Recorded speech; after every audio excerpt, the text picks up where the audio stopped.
Welcome to Life Recovery Today with Stephen Arterburn. In the next half hour, you'll obtain insights and tools to transform your life using the biblical principles found in the 12-step program. We believe everyone can benefit from a life recovery experience because we all have struggles in life. Struggles with addictions, food, depression, anxiety, and relationships, to name a few. You'll be encouraged to see how others have found a new way of life with hope for the future through life recovery. Your host is Steve Arterburn, founder of New Life Ministries and Women of Faith, author of over 100 books, and teaching pastor at Northview Church in Carmel, Indiana, one of the 20 largest churches in America. Steve is the co-editor of the Life Recovery Bible, the #1 selling recovery Bible. With over 3 million copies sold, this is the Bible given to inmates by Prison Fellowship and the Pew Bible for the Salvation Army. Now here's Steve.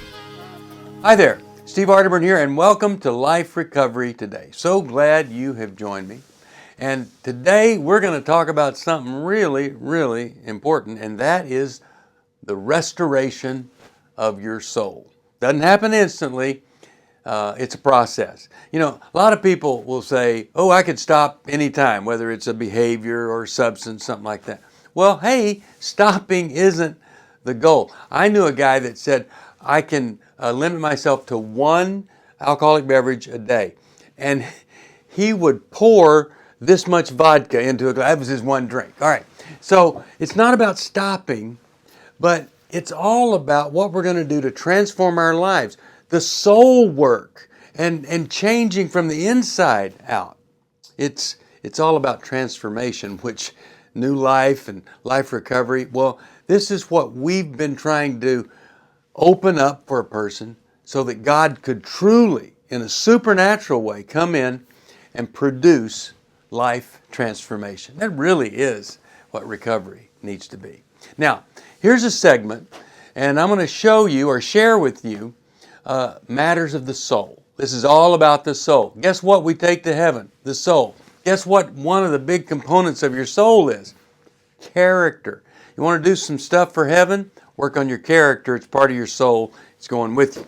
Now, you may discover something about your soul that needs attention. And if you do, I hope you'll work on that. Isn't it fascinating that the soul longs to be with God? And the body does everything it can to destroy that. And Satan uses the body to do it. All right, so here's my first segment on the soul. Matters of the soul. The soul matters. Hey, we're going deeper today. I'm going to go deeper into the soul. You ever thought about your soul? I'm sure you have. Everybody does. What is it? What is our soul? Well, there are a lot of different ways to look at it, you know. You could say you have this brain, your mind, thinking stuff. We often refer to our heart as the feeling stuff. But what's the soul? Where is it? What is it? I kind of think it, in old traditional terms, it's a combination of your mind and your heart. But here's another way to look at it. Your soul is your character. Your soul is who you really are, the things you think, feel, and do. There's your soul. We're either helping our soul or we're not. And I want to help you help your soul. Now look, what does the soul want? This is radical. Ready? Your body wants to eat, right? Mine does. Your mind wants to think. Your spirit wants to have adventure and all this kind of stuff. The soul wants God. That's what the soul wants. And rather than the soul being in communion with God, we mess it up. And we align it with or fill it with a lot of stuff that is anything but God. Now, I've found over the years that a lot of times people have some things in common that they're looking for. One is they're looking for forgiveness for past mistakes, or they're trying to come to some perspective on their past and the shame or the guilt that has resulted from it. Well, what does that relate to? The soul, because it's the character, it's our soul that has committed these things. And what does God have to do with forgiveness? Provides His Son to die on a cross so we can be forgiven. That's pretty spectacular. Second thing, I think a lot of people are really struggling with the present hurts and struggles that they're dealing with. So, maybe not so much focused on past regrets and forgiveness being needed for things they've done, but right now the struggle and the pain and the suffering that I'm going through right now. Well, what's suffering? The soul is probably suffering. And we feel the physical pain, but we also feel that at the soul level. And if I don't have any hope that God's in control and that for the greater good I might be suffering or going through some hurts and pains, then there's no purpose in it.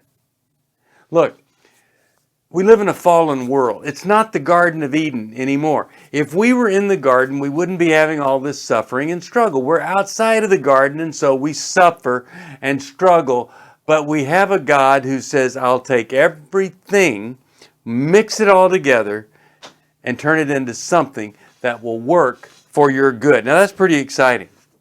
Now, the other thing that people are struggling with is having some kind of hope for a future. Many times people feel hopeless, or they don't feel fulfilled, or they don't have any meaning or purpose in their life. And so there's a tremendous amount of despair. And each of these is impacted by our soul.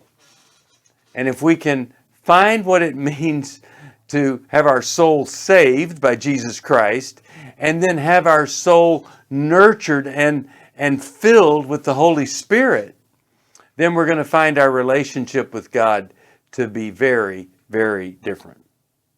Along the way, people come into a faith, and many times that faith, rather than build up the soul, it rips it to shreds. Rather than provide a way to connect with God, it separates us from God, impacts us with more shame and guilt and regret. Well, that's really sad when that happens. And so let me just give you three problems that you might find in an unhealthy church. First problem would be false expectations. They might give you a false expectation. I was talking to a guy on radio about deliverance. And he was saying, why is it that these people that get delivered from these resentments and all this stuff, why are they still angry? Well, I asked him, have you known anybody to ever be delivered from something into instant character and maturity? No, you have not. No, it doesn't happen. So if he's promising an expectation of you're free of everything, but once you get free of an addiction, obsession, compulsion, a worry, but you haven't built character, then you're angry that it didn't fix everything. So I've got an unrealistic expectation that even in miraculous healing, it doesn't fix everything. And just a word about miraculous healing. A friend of mine the other day told me about this amazing young guy on college campuses that had the gift of supernatural healing. I said, how do you know? He says, because I've got a video of him doing something supernatural. I said, let me see that video. So he shows me a video, and here's this young guy out on the street, just happens to have a camera following him, and there's a little boy there, and he sits the little boy down, and he looks at his legs, and one leg is longer than the other by about an inch. And through his miraculous gift of healing, he makes the boy's legs the same length. Wow. I said to this person, okay, you're telling me that God has intervened in the natural workings of the world, has gone against the laws that He's set up, laws of physics and nature and all, and has provided supernatural healing power to an individual. And with a camera following him, he uses this to lengthen a child's leg, which just happens to be the same trick that shysters have used for years, decades, centuries, millennia. They have tried to trick people into thinking they had some gift by manipulating a person's leg. In fact, if you lay down right now, you've probably got one leg that's longer than the other. We live in Indianapolis. I said, it seems like to me, if somebody had the gift of healing, God would use them to go over to the Peyton Manning Children's Hospital and go to the burn ward and use that gift of healing to heal a child of that burn. I don't see that happening. Well, what is it with people that thinks that God's gift of healing occurs in a building, in front of a bunch of people, nicely dressed, to deal with things that aren't really that significant? And am I saying that supernatural healing doesn't happen? No, I'm not. It does happen. But it usually doesn't happen on the stage with the guy asking you to give money so you could have the same healing. So sometimes we have an expectation based on a false teaching. And if you're thinking that healing happens all the time, rather than it's a miracle, then you need to look at why we call things miracles. We call them miracles because they rarely ever happen. If they happened all the time, we'd call them things that happen all the time. So one of the problems with church, false expectations. Another one is secrecy. Rather than being a place where people heal, it becomes a place where people hide and they can't be open. And what a great thing when you find a church where you can truly be open and honest about who you are, what you're going through, and not be shamed by that. And then the third thing is the service that some churches demand for you to consider you're truly saved. And so the church has programs and they will kind of shame people into serving. And if they need more serving, they'll shame the people that got shamed into serving in this one area to serve in 2 or 3 areas. And so it becomes all about work and you just can't do enough. And then you burn yourself out and your soul, this soul just gets dried up inside. And it's not good. So if we want to nurture our soul, we need to be sure we've got realistic expectations. We need to be sure that we're not cramming secrets down into our soul. And we need to be sure that we're not trying to work our way to heaven or meet some very, very overly demanding demands that come from the church. A healthy church, it's healing, it's restoring, it's nurturing, it's loving, just the way that Jesus loved us. Are you going through your struggles alone? Do you want someone to talk to help you through your pain? Do you feel like a failure when you relapse again, telling yourself, next time will be different? Don't walk this path alone anymore. Join a life recovery group today and be a person that your friends and family can be proud of. God created us to be in community, and we believe everyone can benefit from a life recovery experience. There are life recovery groups all over the country, and if there isn't one in your area, we can help you start one. Life Recovery brings recovery to you, right where you are. You'll take a journey with others to find healing and freedom. Whether you're looking to join a group or start one, New Life Ministries is here for you. Call us at 1-800-NEW-LIFE or visit liferecoverytoday.net. It's hard to find a trusted friend when you're in crisis. Someone who's been there and understands, but who also has the training and skill to give you practical help. Family, friends, and churches want to help, but often they're not equipped to care for those dealing with problems like addiction and pornography, infidelity, anger, depression. New Life Ministries is here to provide help and hope in life's hardest places. We're not focused on making people feel better. We're focused on helping people do the work that will help them be better. At New Life, we have resources available to help you, like books, DVDs, CDs, workshops, and our network of licensed counselors.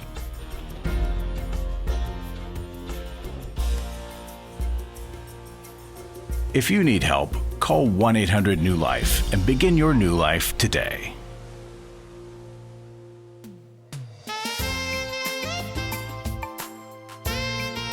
Welcome back.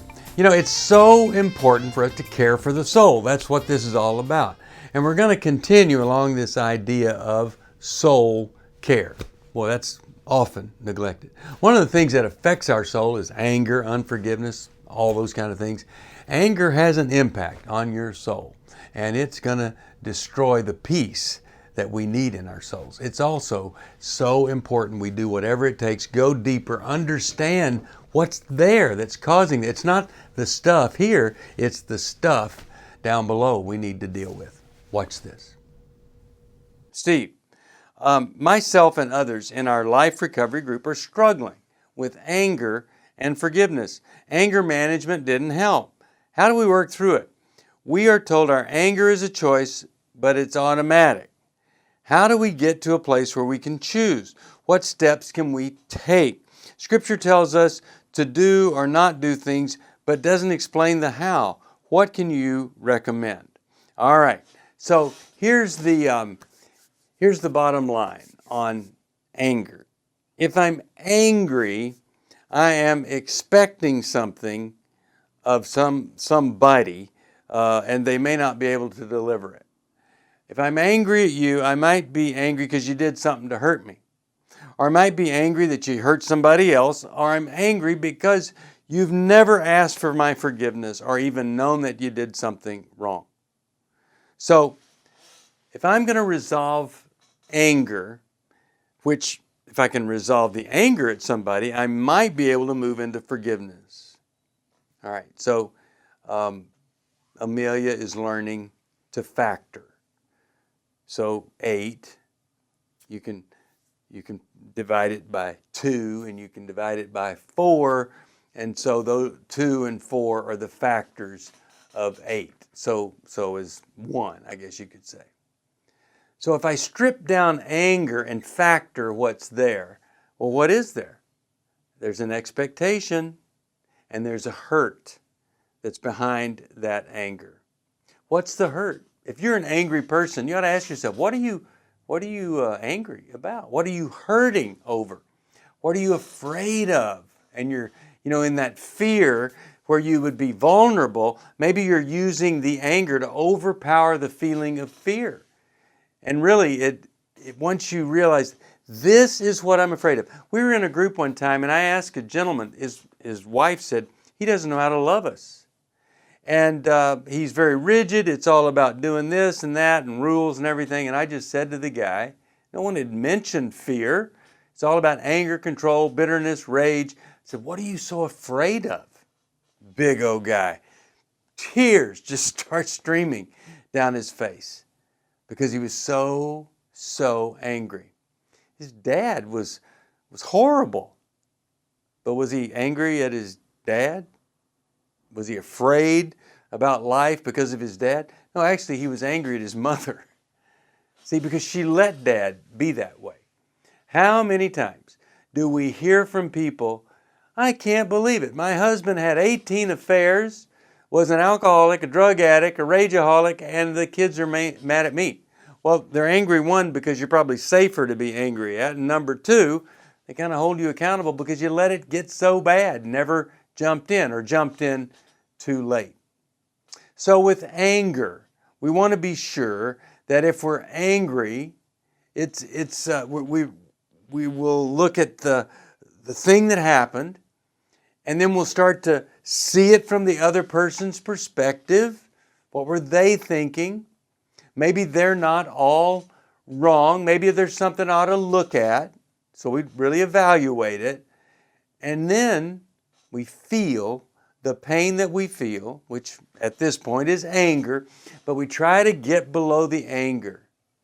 And below the anger, regret, fear, shame, all sorts of things below the anger. So if you want to deal with anger, and this group says they're having a hard time dealing with anger, get below the anger. What's there? Loss of hope, unrealistic expectations, needs unmet from the birth to right up till whatever age you are today. Okay, so if I could look at what I'm angry about and resolve the anger, then I can accept and embrace my reality. Then I can truly forgive because I know what it is that needs to be forgiven. Now, when we deal with forgiveness, and this person's asking about anger and forgiveness, how do you forgive somebody that's still hurting you and you're angry at the person you need to forgive? Well, if they're still hurting you, it is not the time to forgive. It's the time to buck up and do whatever it takes to get this raging or this abusive person out of the home. So you just have to say, okay, I'll do it. And then, if I stop what they're doing and then they enter into recovery, then maybe I can forgive those things. But to forgive, it doesn't help you if they're still doing the problem. The other thing is, if somebody's been doing something and you forgive them, it's not endorsing or excusing or putting your stamp of approval on it.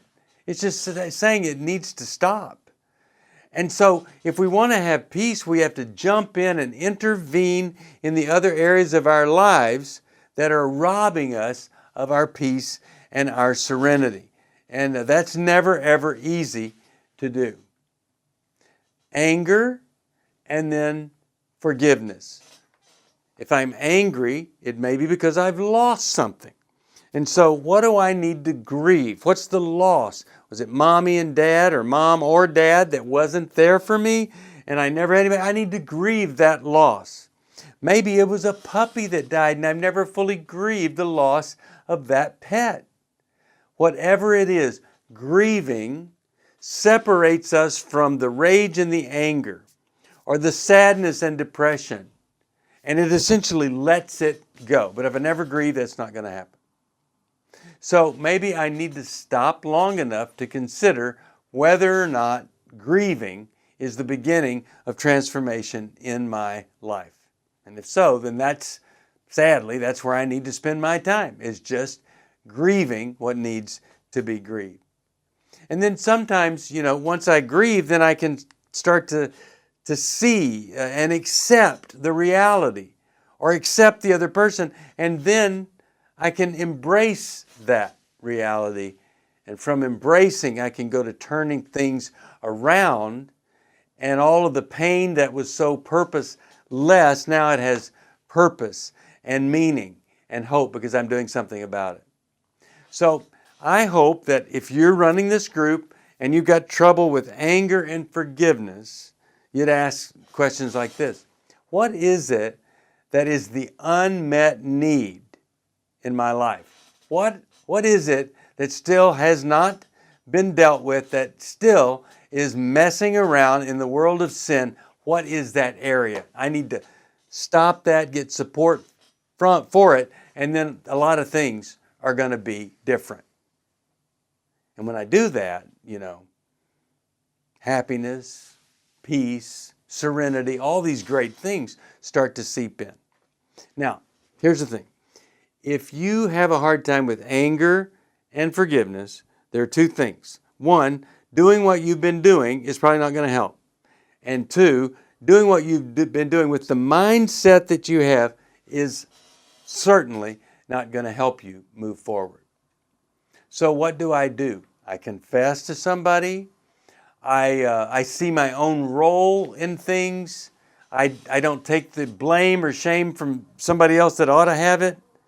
I'm just me, and I'm doing the best that I can at any given minute. That's what I do. And so then I can resolve my anger with realistic expectations, and then forgiveness eventually.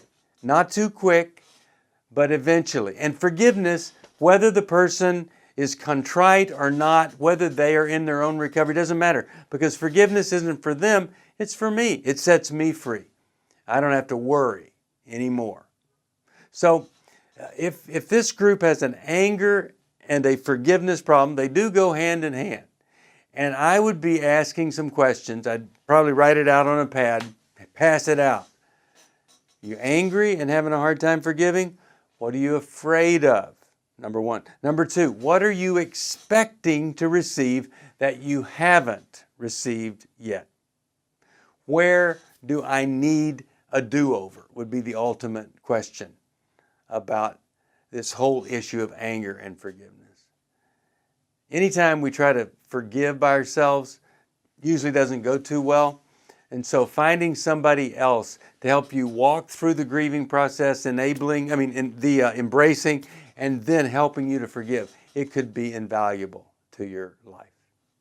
If you need some help with anything, you call us. We'd be glad to help you at 1-800-NEW-LIFE. In the meantime, are you angry? Maybe you're a little bit depressed, whatever. If that's the case, why don't you get some help by calling 1-800-NEW-LIFE. Welcome back. Wasn't he fantastic? Oh, wait, that was me. Okay. Recovery can help us care for our soul. Really, that is, hopefully, the end result is our soul transforms because it's cared for rather than abused or ignored. Maybe something you heard today caused you to recall something painful, and maybe that pain or that hurt is still impacting your life today and destroying all the peace that God intends you to have. Jesus was the Prince of Peace. Well, there is hope for a better future. And what it requires is somebody that's been doing recovery for 20 years saying, you know what? I want something more. I want something deeper or better. And I need to call somebody and get some additional help. That's not a weakness, of course. That is a strength. So I hope that you'd call us, and that if you've never started recovering and never started the transformation of heart, soul, mind, you'd call 1-800-NEW-LIFE and we could help you do that. But if you've been trying and doing and things have gotten a little stale, we've got some great resources for you, some great workbooks you can do, and some new groups for you to either start or join. You know, there's nothing more powerful than when we're feeling a little bit of temptation or struggle, we go help somebody else. Isn't that what the founders of AA did that had never been done before? In their state, they got help by reaching out and helping others. And that's what we need to do. Well, I really appreciate you watching. I hope you'll tell somebody about a program that wants to help them recover the wonder of their lives. I'll see you next time. Bye-bye. Thanks for joining us for Life Recovery Today with Stephen Arterburn. We hope this program has helped you integrate God's truth and wisdom into your recovery journey. This program is brought to you by New Life Ministries, and it's your support that keeps this program on the air. When you contact us for any reason, be sure to let us know that you watch on NRB. Call us at 1-800-NEW-LIFE or go to liferecoverytoday.net. Please join us again next week for more Life Recovery Today.